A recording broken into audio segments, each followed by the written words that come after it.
layman's understanding, ano yung mga dokumento na kailangan o instrumento para mailipat ang titulo ng isang lupa. Yung usual na alam natin, kapag namatay yung isang tao at maraming tagapagmana, then wala namang kaso sa korte, ang ginagawa ng mga nag-execute ng extrajudicial settlement of the state. Kapag naman solong tagapagmana lang siya, pwede na ang affidavit of adjudication of sole heir.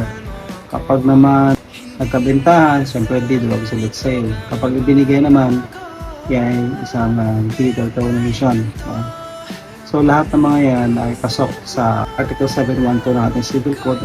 Most of acquiring ownership na nahati sa dalawang klase. Ang unang klase dyan, yung original mode, occupation, and intellectual creation, at pangalawa yung derivative mode.